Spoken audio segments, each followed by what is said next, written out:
In addition to everything else that you've heard about Diddy and the possibility of the various charges that are extant and that could be brought, how about a huge proliferation of STDs, making him STDiddy?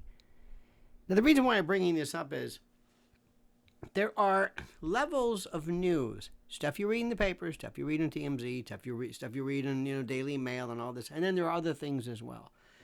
And concomitant to all of these stories are the stories, hints, rumors, whispers that throughout this debauched cacophony of lurid, disgusting behavior on his part, there is the belief, and there is the idea, and there is the notion that he and others were part of groups that spread sexually transmitted diseases, everything from herpes to all of the other usual suspects to the big one.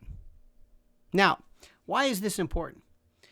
Depending upon the jurisdiction, there are many states and many individuals, many jurisdictions that have, in addition to criminal sanctions, civil sanctions for you to basically proceed or transmit a disease through consensual sexual behavior or otherwise. Certainly, if it's non-consensual, if it's sexual battery, that's a different story altogether. But the idea is that if you indeed were to transmit this to someone else, and you knew you had it, and you knew you were in possession of this disease, and you didn't warn someone, you are likely liable, criminally and certainly civil, for the transmission of such.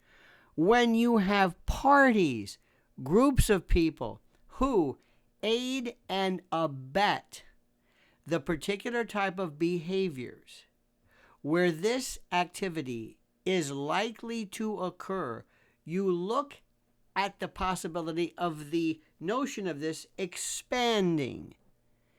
Think about this. You are, in essence, maintaining a brothel. There's all kinds of laws that have been around since the beginning of time, assignation. But what you are doing is you are basically having a brothel.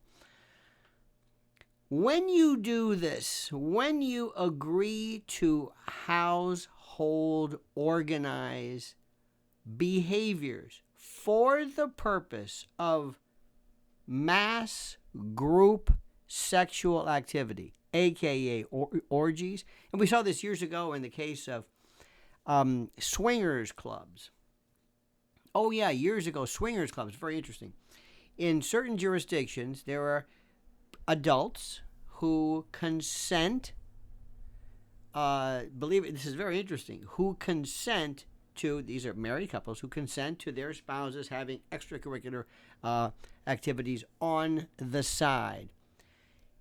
Depending upon the jurisdiction, this may not necessarily remove you from the criminal sanction of adultery. There are states that still have, mostly misdemeanors, charges of adultery. And the issue is, can I agree? Can I consent? Can I consent to, but the idea of somebody even pursuing this is ridiculous, but if the notion is, can I consent to my spouse breaking this bond of matrimony? Interesting, okay? But anyway, make a long story short, so these people would get together, and they would show up like at a motel, and they would rent a room or rooms. They put mattresses on the floor, and they would have at it. And the question became, is this against the law? Are orgies against the law? Let's assume these are adults, no children, and it's all consensual. Believe it or not, and you would have to do a deep dive on everything from health statutes to regular felony statutes to find out, is this in essence a form of prostitution? Now, prostitution, if you think about it, is nothing more than you offering to commit or soliciting sexual behavior, sexual congress, intromission, coitus, for some kind of consideration, money or something of value. This is causing people to sit back and really readdress this stuff. And believe it or not, just because something has been around for a long time, just because there's been behaviors that you think are such that, they're antiquated or we've gotten beyond that, I don't know. If society all of a sudden wants to turn on this, I don't know about the likelihood of LA or the Hollywood group, but you never know.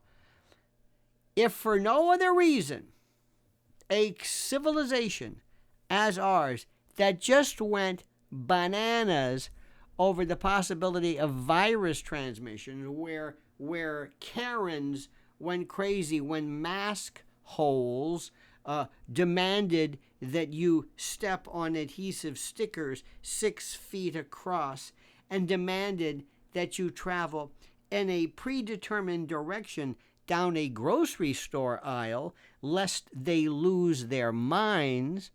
I think if you were to extend that to this, and let me explain something. In the notion of SARS-CoV-2, that is not necessarily a death sentence. AIDS, today, thank God, with all of the cocktails that are available and the medications, it is also not necessarily a death sentence. But ask yourself, as conditions change, as attitudes change, and as our collective disgust for Diddy, who is looking more and more like this mouth-breathing pervert, this degenerate. He's looking he might have looked interesting before, but as we look at him now, in the context of as he's beating defenseless women caught on CCTV, involved in allegations of children having their innocence ruined, as all of these things take place, it makes me wonder, you know what? STDiddy could end up being STDiddy. Think about that. Play with that. Let that marinate in your brain, my friend. Please subscribe to this channel. Please like this video. Please hit that little bell so you're notified of live streams and new videos. And I want you very much to comment. What do you think about this? I love your comments. They're fascinating. So comment as you see fit.